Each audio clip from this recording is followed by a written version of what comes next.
Review start करने से पहले मैं आपको एक बात कहना चाहूंगा कि वीकेंड पे आ रही है कमली और आपने ज़रूर जाकर देखनी है, वरना आप लोग कहते हो कि अच्छी पाकिस्तानी फिल्में नहीं बन रही हैं, आपने जाकर देखनी है। Hello welcome back to our channel AK buzz और आप देख रहे हैं मुंशी जी रपट लिख लो।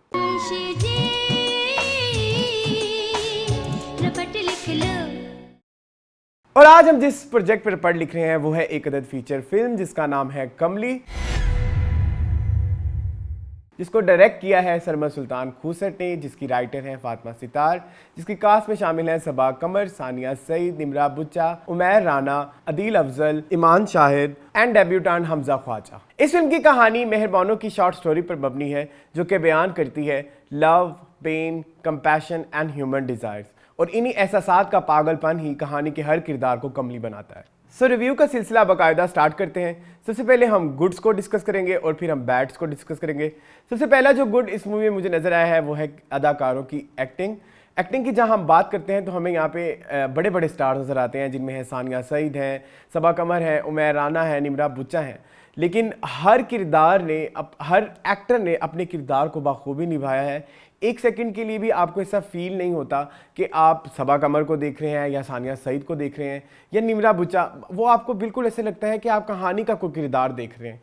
बिल्कुल सबा कमर ने अपने आप को ऐसा हिना के कैरेक्टर में ढाला है कि वो एक सेकंड के लिए भी फील नहीं होता कि ये कोई बहुत बड़ी स्टार है, और बिना कुछ परवाह किए कि वो किस तरह के उनकी क्या लग रही हैं, क्या कपड़े पहने हुए हैं, क्या जूते हैं, उनकी एक स्पेशल किस्म की वॉक थी, वो थोड़ी क्लमजी होकर चलती थी, उनके सैंडल्स जो थे वो भी थोड़े क्लमजी से थे, लेकिन एक सेकंड के लिए भी आपको ऐसा फील नहीं होता कि ये हमारे मुल्क की बहुत बड़ी अदाकारा हैं जो ये करैक्टर प्ले कर रही हैं, और उन्हें बिल्कुल भी कोई झिझक उनके किरदार में हमें नज़र नहीं आई। जहां हम सानिया सईद की बात करते हैं तो वो हमारे मुल्क में अदाकारी का मैं हमेशा कहता हूं कि चलता फिरता इंस्टीट्यूशन है, और जब हम उन्हें इस मूवी में देखते हैं, बेसिकली वो इस मूवी में विजुअली इम्पेयर्ड एक करैक्टर प्ले कर रही हैं, यानी कि वो नाबीना है, लेकिन एक सेकंड को भी आपको फील ऐसा नहीं आता कि ये देख सकती हैं। वो आपको मुसलसल ऐसा फील आता रहता है कि ये वाकई रियल में जो है नाबीना है। और निमरा बुच्चा के क्या कहने, मतलब एक एक एक्सप्रेशन पे आपकी आंख रुक जाती है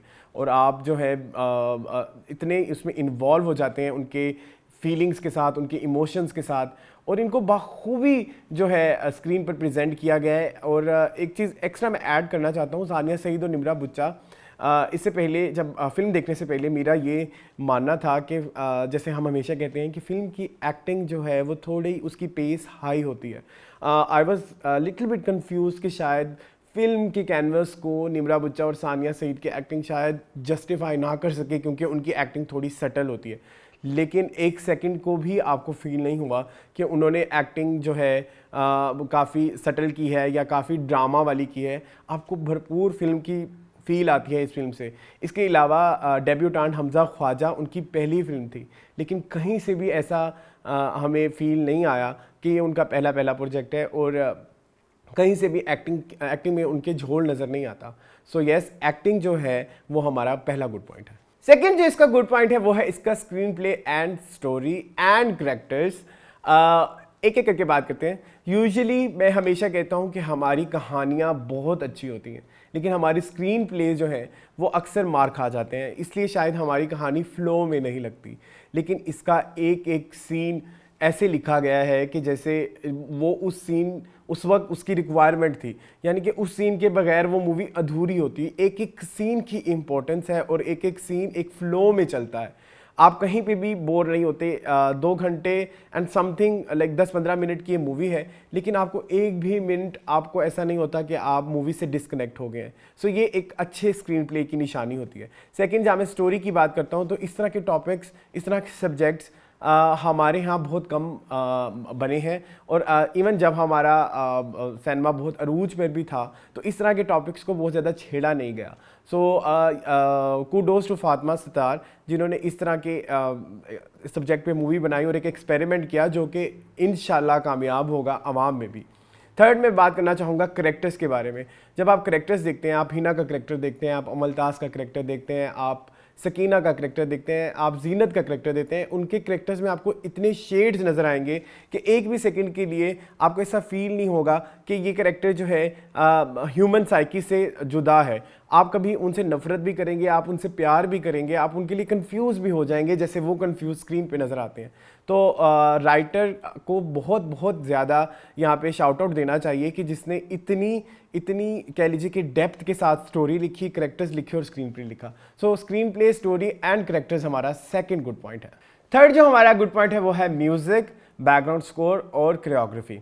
अच्छा, एक एक करके इसको भी हम डायसेक्ट करते हैं। सबसे पहले हम बात करते हैं म्यूज़िक के बारे में। मैं हमेशा ये कहता हूँ कि म्यूज़िक सिर्फ कह लीजिए कि आपने किसी म्यूज़िक डायरेक्टर के पास जाकर ये नहीं कहना होता कि ये मेरी फिल्म आ रही है और हमने म्यूज़िक बनाना और बना लें। ऐसा नहीं, ये भी एक फिल्म मेकिंग का प्रोसेस है जो कि हमें यहाँ पे नज़र आता है। इस फिल्म का म्यूज़िक दिया है साद सुल्तान ने और हमें काफ़ी जो है एक ऐसी काफ़ी अरसे बाद जाके एक ऐसा म्यूज़िक सुनने को मिला जिसका एक एक गाना फिल्म की स्टोरी से कनेक्टेड है और ऐसे लगता है कि फ़िल्म की स्टोरी को आगे बनाता है। मैं स्पेसिफिकली यहाँ पे 4 गानों का मेंशन करना चाहूँगा जिनमें शामिल है मुखड़ा, पानी, काश एंड नैना। ये चारों गाने जो हैं डिफरेंट एलिमेंट से इंस्पायर्ड हैं। जैसे पानी is inspired by water,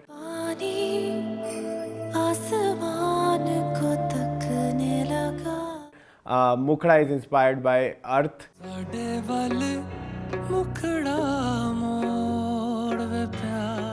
and Naina is inspired by fire,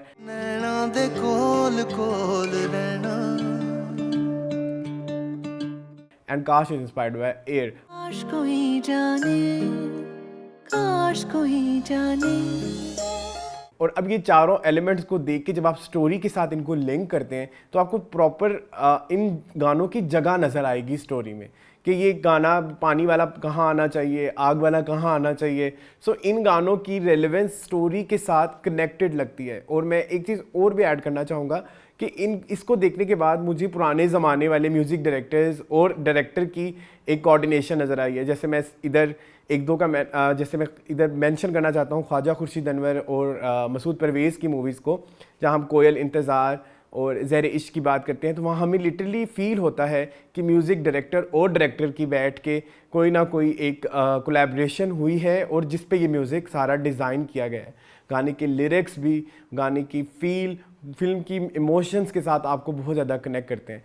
और इधर में एक और गाना, एक शादी वाला गाना भी ऐड किया गया है, आग। आग बेसिकली वो पंजाबी सॉन्ग है। वो गाना सुन के मुझे काफ़ी ज़हर इश्क का एक गाना था, रात चांदनी मैं अकेली, रात चांदनी मैं अकेली, रात चांदनी मैं, उसकी फ़ील आई। उसमें ये होता है कि गाना बड़े उसमें इमोशंस की एक कह लीजिए कि इमोशंस की रोलर कोस्टर सॉर्ट ऑफ होता है कि वो गाना कहाँ खुशी से स्टार्ट होता है और सैडनेस में तब्दील हो जाता है।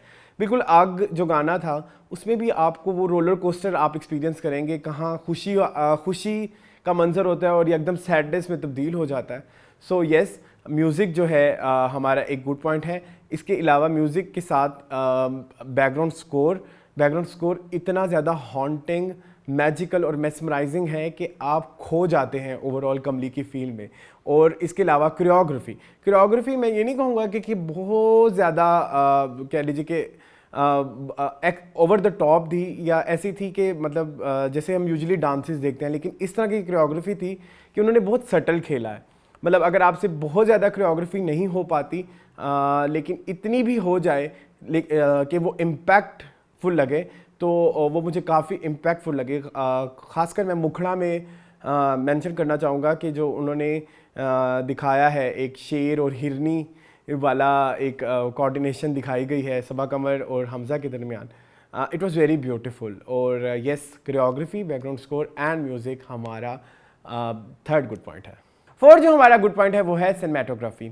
अच्छा, सिनेमैटिक्स के बारे में जो है बात करना यहाँ पे बहुत ज़रूरी है क्योंकि यूजुअली जो एक सबसे बड़ा पॉइंट उठाया जाता है पाकिस्तानी फ़िल्मों के बारे में जो आजकल रिवाइवल में आई हुई हैं, तो उन पे ये बात आती है कि ये काफ़ी ड्रामा फील देती हैं। लेकिन इस मूवी का एक एक सिनेमैटिक शॉट आपको उधर सून वैली या वो कलर का हार में लेके चला जाएगा। बिल्कुल, आप फिल्म का पहला शॉट जब आता है ना, आपको उसी वक्त लगता है कि आप उस इमेजिनरी प्लेस में चले गए हैं। और इसके अलावा सिनेमैटिक्स को इस खूबसूरती के साथ डिज़ाइन किया गया है कि जो जो मंज़र या जो जो चीज़ें आपको स्क्रीन पे नज़र आती हैं वो आप रियल टाइम बेसिस पे आप फील भी कर रहे होते हैं।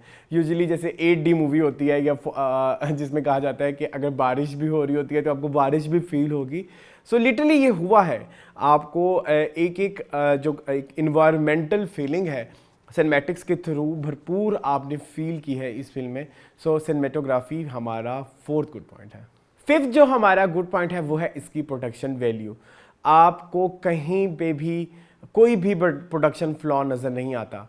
फिल्म के सेट्स इतने खूबसूरत बनाए गए हैं, फिल्म की डबिंग इतनी अच्छी है, फिल्म की पोस्ट प्रोडक्शन तो मैं कहता हूँ क्या कहने हैं, मतलब इतनी खूबसूरत आपको कलर ग्रेडिंग नज़र आएगी और कहीं पे कोई फ्लॉ नज़र नहीं आएगा, डबिंग का कोई फ्लॉ नज़र नहीं आएगा।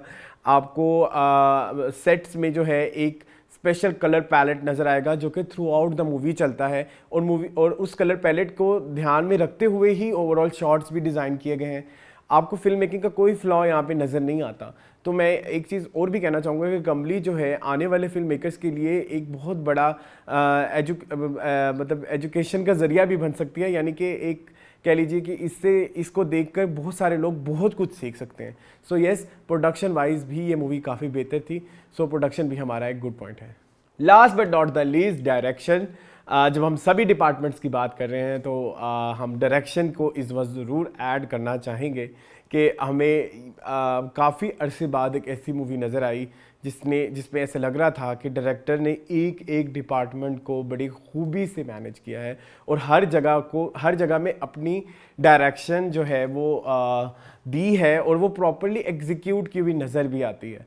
सो सरमद खूसट जो कि ऑलरेडी हमारी इंडस्ट्री का एक बहुत बड़ा नाम है, उन्होंने वाकई अपना आर्ट एक एक फ्रेम में दिखाया है और एक एक फ्रेम इस फिल्म का आपको सीनरी लगता है।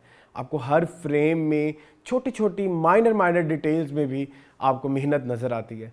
सो येस, डायरेक्शन वाइज ये मूवी काफ़ी बेहतर थी। सो डायरेक्शन भी हमारा एक गुड पॉइंट है। अब हम बात करते हैं बैड पॉइंट्स के बारे में, जो कि बहुत ज़्यादा नहीं है, जस्ट एक है। वो है कि ड्रैग्ड स्टोरी। अच्छा, अब ड्रैग्ड स्टोरी इसलिए भी है, ऐसा नहीं है कि वो हर एक के लिए होगा। एक आम आदमी जो जिनका ऐसा टेस्ट नहीं होता ऐसी स्लो पेस मूवी देखने का या ऐसी जिन्हें हम नॉन कमर्शियल मूवीज़ कहते हैं ऐसी मूवीज़ का, तो उसके लिए स्टोरी थोड़ी सी ड्रैग्ड हो सकती है। इसके अलावा एंडिंग भी आपको थोड़ी सी समझने में दुश्वारी होगी, क्योंकि एंडिंग जो है वो ओपन एंडिंग है और ओपन एंडिंग में होता है कि जो देखने वाला है उसने खुद ही अज्यूम और परसीव करना है कि उसने क्या एंडिंग बनानी है। लेकिन इसका मैं एक हैक बता सकता हूँ आपको, क्योंकि इस तरह की मूवीज़ देखने के लिए आपने बिल्कुल इस तरह से देखना है, आपने दिमाग बिल्कुल खाली करके देखना है। आपने बिल्कुल कुछ सोचना नहीं है, कुछ अजम्पशंस नहीं बनानी और कुछ भी प्री कंसीव नोशंस लेके नहीं जाने कि ये होगा वो होगा, ये ऐसे क्यों कर रही है या वैसे क्यों कर रही है। तो आपने बिल्कुल आम से दिमाग के साथ बैठ के अगर देखेंगे तो आपको ये मूवी बड़ी अच्छी भी लगेगी और आपको स्लो भी नहीं लगेगी। इसके अलावा मैं इसमें बहुत बड़ा एक शॉर्ट आउट ये भी देना चाहूँगा कि ट्रेलर में भी बहुत ज़्यादा कुछ नहीं बताया गया और मैं ऐड करना चाहता हूँ ये बात कि आने वाले फिल्म मेकर्स को ट्रेलर इस जैसे बनानी चाहिए जहाँ आपको बहुत ज़्यादा स्टोरी रिवील ना हो और आप वहाँ बैठ के सब कुछ डिसाइड करें, या आप पहले से दिमाग में बना के नहीं आए कुछ कि कैरेक्टर क्या होगा, कैसे होने वाला है, कैसे करने वाला है। सो ट्रेलर का मिस्टीरियस होना भी जो है आपको हेल्प कर सकता है ये फिल्म कंज्यूम करने के हवाले से और स्टोरी को ग्रैब करने के हवाले से। तो आप अगर आपको बहुत ज़्यादा आपने एक्सपेक्टेशंस नहीं बनाई तो उतना जल्दी आप इस फिल्म की कहानी से कनेक्ट कर पाएंगे। सो ये था फिल्म कमली का रिव्यू। आई होप आपको पसंद आया होगा। मैं अगेन कह रहा हूँ कि अच्छी फिल्में पाकिस्तान में बनती हैं और इस तरह की अगर फिल्में बनती रहीं तो बहुत जल्द हमारा सिनेमा जो है वो रिवाइव कर जाएगा और आपने ज़रूर जाके फ़िल्म देखनी है। इनफैक्ट मैं खुद अभी भी मेरे अंदर ये चाह है कि मैं फ़िल्म 2 से 3 बार मज़ीद देखूं सिनेमाज़ में जाके, और सिनेमा में देखनी है। आपने ज़रूर सिनेमा में देखनी है। मैं इधर एक और चीज़ ऐड करना चाहता हूँ कि जब मैंने इसका ट्रेलर टीवी पे देखा और फ़ोन में देखा तो उसकी उतनी फील नहीं थी जब मैंने इसका ट्रेलर सिनेमा में जाके देखा। तो सोचें जब ये मूवी आप सिनेमा में देखेंगे तो आपको क्या फील आएगी। तो आपने बिल्कुल भी वेट नहीं करना कि ये किसी OTT प्लेटफॉर्म पे आएगी या आप इसको कभी घर में बैठ के टीवी पे देखेंगे कि ये सिनेमा की मूवी है और सिनेमा जाकर देखने वाली मूवी है। तो आप ज़रूर जाके देखें।